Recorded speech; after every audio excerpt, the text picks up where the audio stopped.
Good morning, dear students. Myself, Miss Deepthi from DIPS Kurulbag. In today's lecture, we are continue the reading of Geography Chapter 5, Agriculture and an Introduction. And in today's lecture, we are going to read about the types of farming. Uh, Environmental conditions suitable for the agriculture activities vary not only from the region to region but also from time to time. The activities of farming also varies greatly from region to region and is largely depend upon the level of the technological development and need of the people.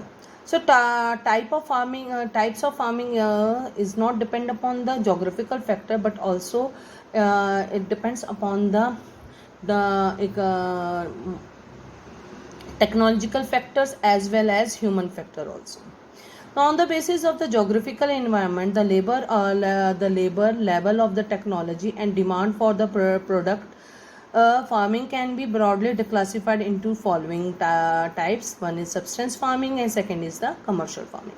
So, what is the subsistence farming? Subsistence farming ka directly words mean we can say that the farmer who is the producer produce the product for his own needs and to satisfy his own needs, and this product is not gone to the sale in the market.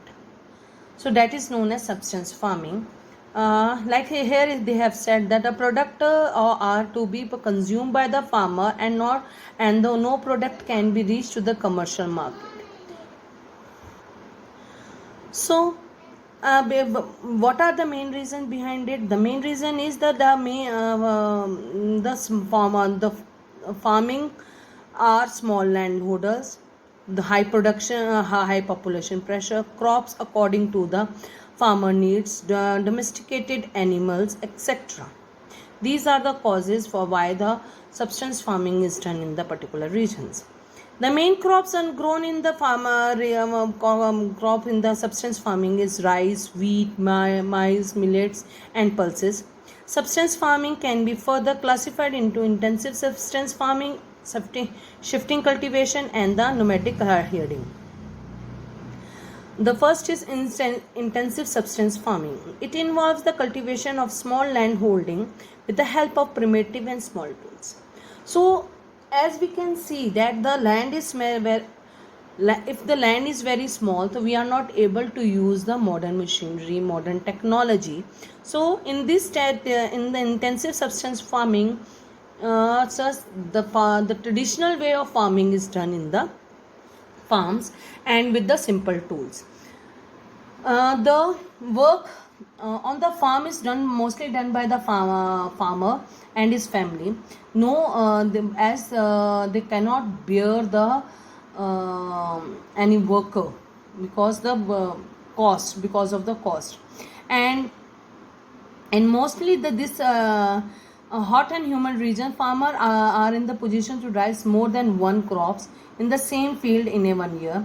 Rice is the main crop. Due to the different environmental condition, even wheat, maize, pulses and oilseeds are grown. It is mostly practiced in the thickly populated area, especially in monsoon regions of India, in which India is also included. So Asia's monsoon region, India, Pakistan, Bangladesh, Myanmar, Indonesia, all these countries comes into the monsoon regions of India, of Asia, and moreover,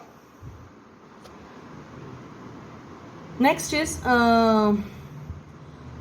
shifting cultivation. It is the mostly practiced in nomadic practiced or nomadic primitive peoples who led a migratory or nomadic life.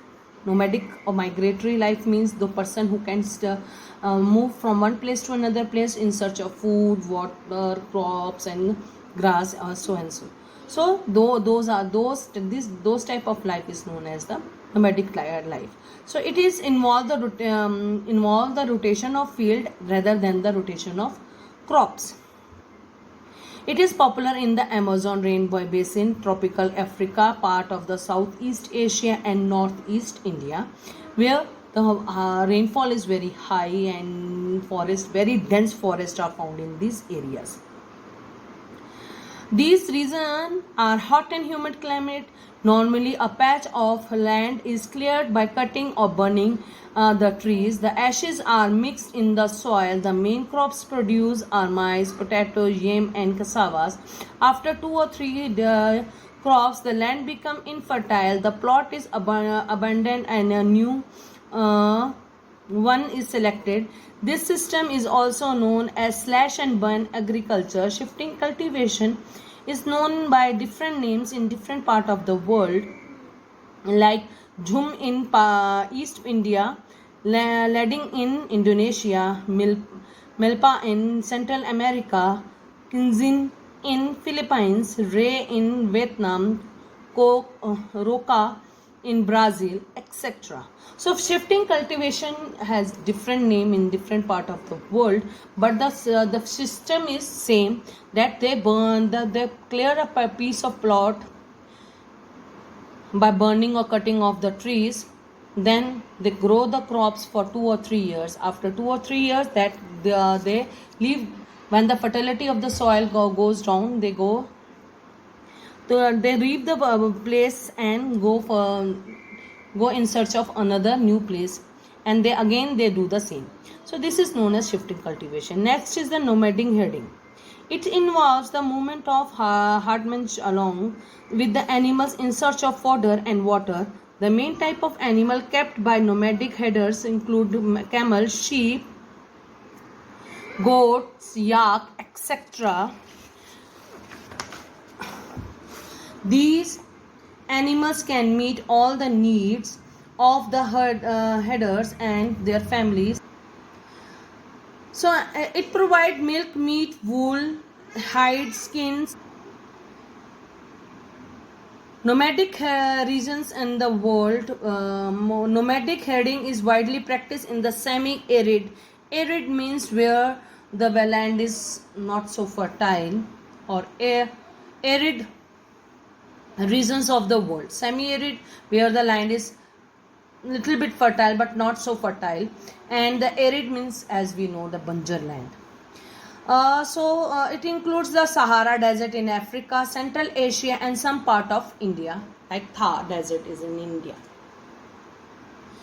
In next lecture, we are going to read about the commercial farming. Thank you very much. Have a nice day. Stay home, stay healthy. Bye.